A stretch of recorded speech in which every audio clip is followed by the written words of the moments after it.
Kingston Town can't win. Bone Crusher and our Waverley Star, stride for stride. Cometh the hour, cometh the legend, Winks has done it. So we're joined by New Zealand's all-time leading trainer, 2004 WS Cox Plate winner, Graeme Rogerson. Graeme, thanks for your time. That's quite a remarkable achievement, isn't it? Oh, well, I'm getting old. I must be showing my age or the thing. But anyway, it's good horses make me get up in the morning. So we'll touch on Savabeel, who was the horse that won the 2004 Cox Plate. He was a colt you purchased for, correct me if I'm wrong, $400,000, which is a fair investment back in that day. Where exactly did you get him, and what attracted you to him? I bred him. I owned the mother. She got filly of the year, I think. Yeah, it did, in New Zealand. And I put it to Savabeel, and I bred him, and I sold a package to Jerry, the mare, the foal, and he was the foal. And, so I had to buy him back, didn't I? And so I paid $400 for him, and we sold him for $10 million. And in those days, it was quite a lot of money. Sure is. The gallops on the Tuesday morning before Cox Plate are quite popular and quite big now. Savabeel that morning worked very well, and I believe quietly or not so quietly, you were quite confident after that morning that he was going to put in a great performance. Yeah, his work was sensational on the Tuesday morning. He ran home in 21 without being extended. His last 400, and I said to quite a few people, including my real good mate, Nick Williams, I said he's unbeatable. And then they had breakfast with the stars, and I thought, well, we've already backed him. I think he was 80s into 5s or 6s, whatever he started. And he won accordingly. He was a very good horse. And just elaborating on that, why do you think maybe the bookmakers might have underestimated him? He only started 15-1, I believe. No, he paid, I think he was $7, didn't he pay? Oh, really? And he kept coming in. He might have come in the end. Yeah. After they heard you. Yeah, but he started shorter, and Lloyd Williams analyses races in Victoria and the world for that matter, and he said it's time for a 3-year-old to win the Cox Plate, and I thought, by gee, I think I got the horse, and he won his lead-up start, the Champion Stakes in Sydney, and he kept on improving. He just got better and better. Yeah, he was the first 3-year-old, of course, since Octagonal to win the Cox Plate. Can you take us through the race itself? I guess his previous starts and kind of how the race unfolded. Was it how you pictured it and how kind of the jockey was instructed to ride it? Well, it's hard to ride them from the grandstand. I've learnt that after winning 5,000 races plus. But he, with no weight on his back, he was always probably going to go forward, and he got a good run. He was weighted to win, and if you've got a very good 3-year-old, I think you're very competitive in it, because only the best can win it. And he was the best of his year, and he was too good for them. And jockey Chris Muntz rode him. He said after the 2000 Cox Plate that he didn't want to waste and get down to that low again. The fact that he did get back down to the 49 kilos to ride Savabeel, does that just give you even more confidence? Oh, I think, well, he'd ridden a bet for me, and I think we won the Caulfield Guineas as a lead-up, and he won that, and he won the Champion Stakes and thing, and I think we were on a bit of a roll, and he wanted to keep riding him, I think, and then he ran in the Derby, and luck didn't quite go his way. But and see what he's done here now as a stallion for New Zealand has just been sensational. Absolutely, and we'll definitely touch on that a bit. Just getting back to the race itself, what was that feeling like in that moment like when you had realised and you crossed the line and you've just won the Cox Plate, the WS Cox Plate? Yeah, well, we had a good bet and it was good. You always like winning, but the Cox Plate is just some race. Like I owned and bred the mother of Winks, and when she was winning the Cox Plate, it was just great. That's probably something that we were going to touch on, but it's a nice little segue in. So you did have that connection to our mighty mare, the mighty mare Winx. You actually bred Vegas Showgirl, Winx's dam. Is that correct? Yeah, I bought her mother Vegas Magic in Victoria as a yearling, raced her and raced Vegas Showgirl, and it was just one of those things. I had her at a stud where I owned a stallion, and he died at stud, and I didn't realise I'd ended up sending Vegas Showgirl to another stallion at the stud until my secretary, Denise Howell, who's been with me well over 50 years, said, "Oh, we got a yearling filly, you're going to break it in?" I said, "No, I haven't got one of them." She said, "Yeah, you have."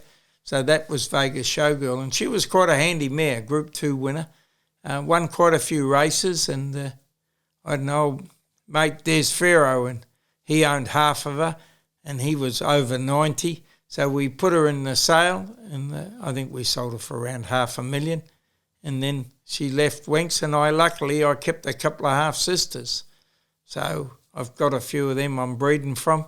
They're not as good as Winx, I can tell you that. But it was just great. Winx winning like 3 Cox Plates was unbelievable. Yeah, and of course she went on to win the 4th. Just going back on the betting plunge, you obviously collected a fair bit from that, but I just wanted to know, did you win more from backing Savabeel or more from the owner's split of winning the Cox Plate? Oh, I can't discuss that. I can't. I'm getting old and I'm forgetting all those things. I don't bet like I used to now. Now it's just for fun. Yeah. So you've won the big 3 of racing, the Melbourne Cup, the Slipper and the Cox Plate. Did each give you a similar feeling or were they all kind of different? Oh, it's just great, I thought, the biggest thing now I get, I go for a lot of young horses and I sell them worldwide. But when you get a good horse, you seem to get to think how good is this horse? And then that's when it really comes in of what you can win or what you can't win. So Savabeel's stud record is exemplary. His father, Savabeel, is the sire of the most Cox Plate winners in our race. Did you ever think that, did you think that he was going to be such a good sire of horses, Savabeel? Yeah, I've had a lot of good ones by him. And he's just been a phenomenon, As he's getting older, we're having his 21st birthday next month, Savabeel. They're just getting better every year. Not one, lots and lots of good horses. So no doubt he'll leave another one like him, Savabeel, Sir Tristram. They're just great stallions. And Waikato Stud have done a wonderful job with him. I go over and see him twice a year. And we seen him a while back and he looks absolute beautiful. He's just a credit to them. He treadmills so many days a week and he's still going great at stud. So he's just been wonderful for everyone in racing. So the Cox Plate is obviously a stallion-making race. In terms of quality, where do you rank it amongst the world's best races? I think it's probably one of the world's top weight for age races. I don't have a hell of a lot to do with Northern Hemisphere. I'd like to, but with the last couple of years of travel and that, but I'm going to race a few horses in the Northern Hemisphere. But I think as far as the Southern Hemisphere goes, it's certainly the weight for age race. So looking forward to this year, and currently you've got a pretty smart horse in Sharp and Smart. He's doing great things over here. Is the aim to bring him over to Australia for the spring? And what can you tell us a bit more about him? I think he's untapped. I don't know how good he is. All I know, he's got the potential. He was very raw when we took him to Queensland. And probably he was unlucky not to have won both his races there. But I think he's got the potential to be something real special. He's a laid-back sort of dude. He's very quiet. And he's only had, the 4 starts. He's winning the Champagne Stakes here was phenomenal. He couldn't win and he did get up and win. His first start, he ran very green. His first start in Queensland, he just sort of didn't know what he was doing and got beat a whisker. And his next start, a horse kept on hammering him on the outside, and he didn't really let go, and he only just got beaten a Group 1. But I think more so he's got the potential.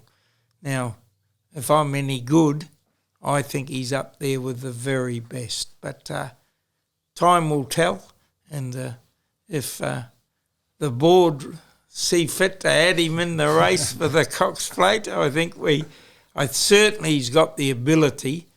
Whether after he'll probably have to go into the Cox Plate with only having 5 race starts. He's had 4. If he has 1, maybe 2, and then the Cox Plate, it'll be a big ask, and I'll be able to say, well, I've got some ability left. But that'll be the big question. And what do you think are some of those attributes that you've seen from him already that you think make him stand out and make him a potential kind of Cox Plate horse? He doesn't really know how to race, but he has got a lot of natural ability, and he's very strong at the end. And he's only run up to a mile, but his runs at a mile have been enormous, and he hits the line. So, sectionals and everything, I don't know what's around that's in the race, but I think if everything went right between now and then, he could be there. There's a few possibilities. He's got to come up, but you'd think a mile and a quarter would be really up his alley. Well, we've just seen him, and I believe he's going back into work tomorrow, but we've just seen him, and he looks a picture. I don't think I've seen many horses come out of a paddock looking so good. So if that's anything to go by, hopefully he's in for a really big spring, and we can see him at in the 2022 Ladbrokes Cox Plate. Well, he's got all the attributes. He's just a magnificent horse. If I told you he was a 3-year-old now, you'd believe me. He's only still 2, but he looks like a 3-year-old, and he's got the temperament to be something special. So hopefully that you see him on Cox Plate Day. It'll be a dream come true, especially to the centennial of it, and if we could be there and winning it. And his ownership group, he's certainly Anzac. He's got Jerry Harvey and Melbourne Merv Butterworth are in him, and 3 Kiwis in him. So, it'll be great if we can get there, and the job's up to me now, I suppose. Me and Debbie, my wife, she loves him. She does all the work on him. So hopefully we can book into the Crown Casino and be there to see us at the Cox Plate time. So he begins his work tomorrow, I think you said. When do you first start to map out runs for him during the spring? Will it be a Caulfield Guineas or a Stud Stakes that he goes to? Well, you could have I had a rough look at the thing. You could put an argument for the Stud Stakes to give him a look around the valley, but then you could look at the Caulfield Guineas. It is worth a lot of money. And, I think he's in a different class than the horse we won the Caulfield Guineas with E-Consul, but there'll be some other good 3-year-olds too from Australia. Don't worry about that. But in saying that, I think give me a month with him, working him, and see how he's coming up. He'll have a barrier trial here, and then we'll look to where he races. There is the weight for age Group 1 here, the 1400 Tarzino. But do I want a young horse having his 5th start in a race running against them without a run? I don't know. I see he's in the market for the Tarzino, but I'm not going to make up my mind till I've discussed it with all the owners, and we have a look at the programs and what options we got. And what would it mean, you have won a Cox Plate before, but what would it mean for you and you've achieved everything in racing pretty much that you can, what would it mean to you to win the Centenary Ladbrokes Cox Plate this year? Oh, well, it's good to win races, and it's great and for racing. And I just think when you've finished your new thing I hope I've still got a horse good enough to come to the one in, I don't know if it's 26 or 27, what year they finish the thing, but it'd be great.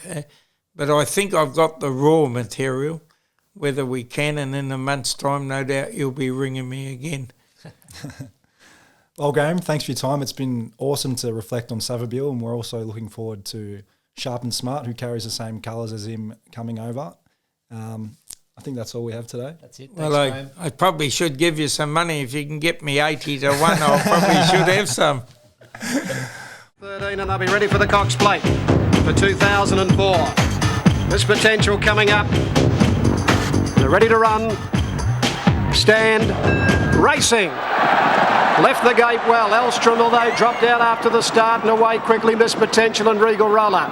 They bounced out very quickly from Savabeel, Our Egyptian Rain and Fields of Omar. Elegant Fashion down at the winning post, and it's Regal Roller taking it up from Miss Potential, Savabeel and Our Egyptian Rain.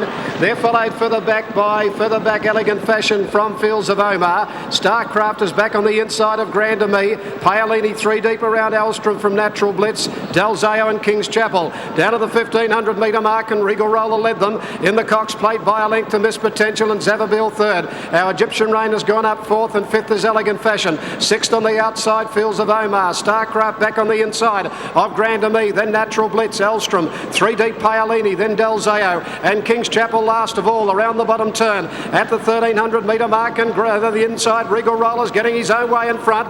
He leads out a length and a half, Miss Potential, 2 to Savabeel. 2 lengths further back, Our Egyptian Rain from Elegant Fashion. A length further back, running sixth is Fields of Omar. Inside him, Starcraft. A length into Grand Ami. They're followed by Paolini. It can't get on the track. Natural Blitz the inside. Elstrom is back third last from Delzeo. And over on the inside of it is King's Chapel. Off the back of the 850 metre turn, Regal Roller a half in front of Miss Potential. 2 to Savabeel. 2 further back, Elegant Fashion. Then Our Egyptian Rain. Fields of Omar easing out 3 deep. Starcraft to the rail. Then Paolini around Grand Ami. Further back was Elstrom from Natural Blitz as they pack up. 550 out, Regal Roller from Miss Potential, and Savabeel and Fields of Omar 4 deep on the outside. Then Paolini from Our Egyptian Rain. Elegant Fashion trying to get out. They're followed by Starcraft off the fence. Grand Ami in trouble. Then Elstrom up to the bend they race. Miss Potential, Regal Roller, and Savabeel makes a line of 3. Fields of Omar further back. Starcraft trying to get out from Elegant Fashion. Elstrom's not in the race, but Savabeel took the lead from Regal Roller. Then Fields of Omar down the centre from Starcraft. Savabeel the leader. Fields of Omar is starting to come after him on the outside, and Starcraft. Savabeel the leader. Fields of Omar and Starcraft trying hard, but Savabeel 3/4 of a length to Fields of Omar second. Ahead third is Starcraft, and Grand Ami has run fourth. Then Elstrom further back in the race. Elegant Fashion, Regal Roller, Delzeo. Then Paolini, King's Chapel, Our Egyptian Rain, Miss Potential, and last of all is Natural Blitz.